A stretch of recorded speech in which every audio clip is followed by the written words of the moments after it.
के आशीर्वाद से आत्मदेव को फल मिला और फल स्वरूप उनके घर में आज 2-2 बच्चों के भी जन्म हो गए। भाई धुंधकारी ऐसे ऐसे कृत्य करने लगा, लोगों को परेशान करने लगा, घर में चोरियां करने लगा। देखिए धुंधकारी एक बड़ा जोहारी बन गया, अपने घर से चोरियां करने लगा। जितना भी अपने घर में धन रखा था, धुंधकारी ने धीरे धीरे अपने घर का सारा धन जुआ में लुटा दिया। जब अपने घर का धन समाप्त हो गया तो औरों के घरों में जाकर के चोरियां करने लगा। धुंधकारी इतनी बड़ी बड़ी चोरियां करने लगा। एक दिन उसने अपनी मां को पकड़ लिया, क्योंकि मां से कहने लगा कि मां, आपने जितना भी धन छुपा करके रखा है वो सारा धन मुझे निकाल करके दे दो। अगर आपने मुझे धन नहीं दिया तो मैं आपको जान से मार दूंगा। आज धुंधकारी अपनी मां को पीटने लगा, क्योंकि धुंधकारी जो जैसा बना वो कारण उसमें धुंधली ही थी, क्योंकि धुंधली ने हमेशा धुंधकारी का कभी सुधारने का कोई नाम नहीं लिया, हमेशा धुंधकारी का पक्षपात किया। अगर कोई नगर का अगर शिकायत करने आता धुंधकारी की तो धुंधली हमेशा धुंधकारी का पक्षपात करती थी। अगर आज धुंधकारी इतना बिगड़ गया है तो उसमें धुंधली का ही हाथ है।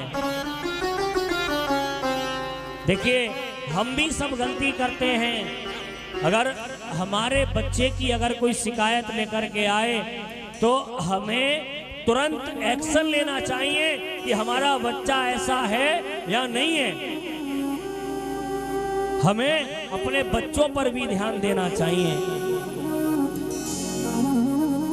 आज का समय ऐसा आ गया है, अगर किसी का बच्चा अगर कुछ गलत करता भी है तो एक दूसरा व्यक्ति उसे डांटने से डरता है।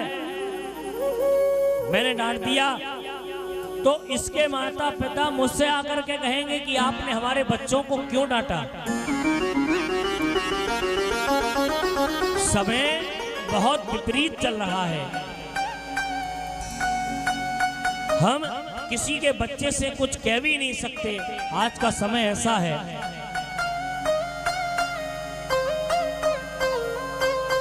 और मैं तो यही कहूंगा कि आप ज्यादा कुछ ना करें, आप अपने बच्चों को पढ़ाएं, अच्छी बात है, अच्छी शिक्षा दें, पर शिक्षा के साथ साथ हमें अपने बच्चों को संस्कार भी देने चाहिए, क्योंकि शिक्षा तो बच्चे को स्कूल में मिल जाएगी पर संस्कार माता पिता से ही मिलेंगे। संस्कार अपने घर से ही मिलेंगे,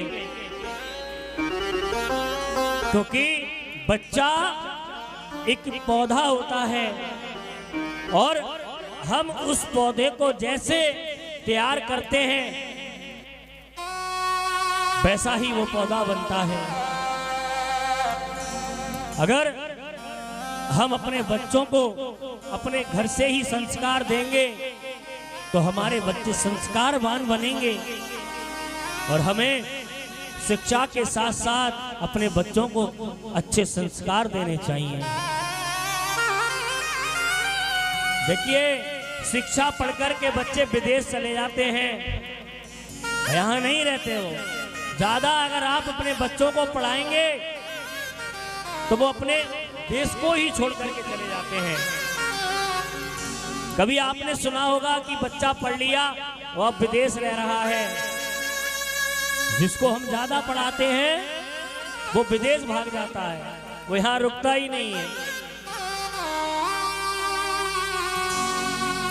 आप विचार करिए, आपने अपने बच्चे को पढ़ाया और आपका बच्चा आपसे दूर हो गया तो आपने क्या पाया?